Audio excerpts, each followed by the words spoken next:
got a few minutes before the off here. I'm hoping Ian Brindle can hear me, because we're going to try and speak to him in a moment. He is there. So, right, we've got a few minutes here, Ian. We're going to give you the stage here. Right, let's talk about the Greyhound Derby. I'm going to stick around, so if you want to ask me a question back, you can do. I know you've put up a couple at prices. It starts, of course, this coming weekend with the first round heats. Bocco's Diamond, who got beaten, of course, by Proper Heiress recently at Toaster, is the favourite. But I think you're looking elsewhere for a couple of bigger price selections. Yeah, I mean, Bocco's Diamond is 7-2 with the sponsors. You can fully understand why he is. And Ian Fortune, a very esteemed commentator, he has been really, really bullish about the chances of this fella. You do have to be concerned that he has been beaten in the juvenile. I think it was probably one of the best renewals of the juvenile for many a year, beaten by Proper Heiress, who's currently second in the Mark Wallace runner.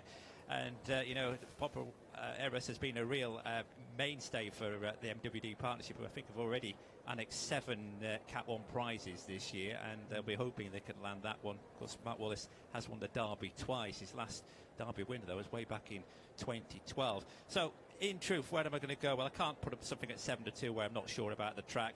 I'm going to go for Cheap Sandwiches, who's another of the Holland runners.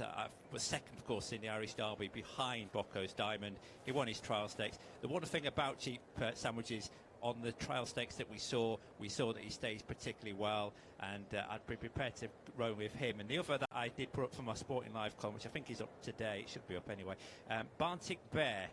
Trained by Patrick Janssens. We know that Patrick's trained a Derby winner before in Fawn Falcon, who won the maiden Derby and then went on to win the main event later on in the year. But Barntic Bear, he's trading around about 33 or 40 to 1. I'm not going to say he's going to win the Derby, but the one thing about this ground is that he absolutely loves Toaster.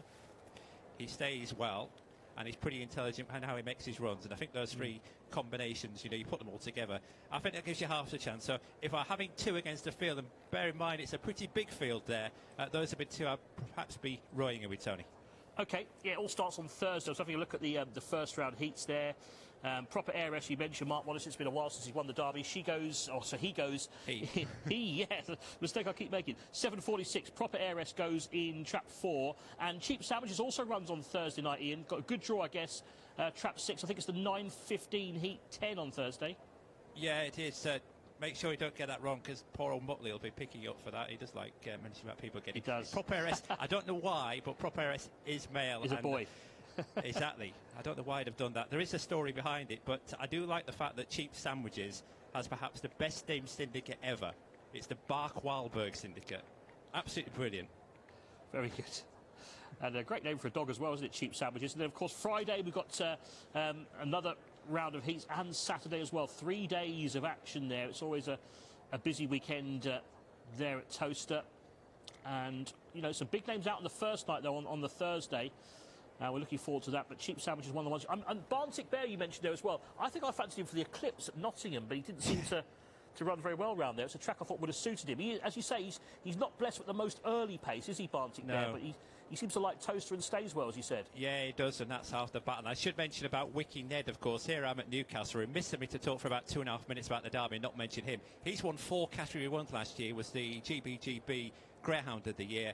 Probably the best opener we've had in the North for a considerable period of time. But Wiki Ned, you know, he was out first round, was it, last year, and he's got a potential banana skin this year. 28 to 1 he is, outright. Quick word about March on Freddie. I saw him win the other day, Central Park. I think I was watching the action there. Yeah. He's a very pacey dog, isn't he, for Dave Mullins? Yeah, he's certainly fit enough, isn't he? And he holds a track record at Nottingham. You were talking about Nottingham there. Yeah, I mean, he's always been held in high regard, and Dave Mullins, good trainer he is. He's looking, of course, to win the Derby with him. But let's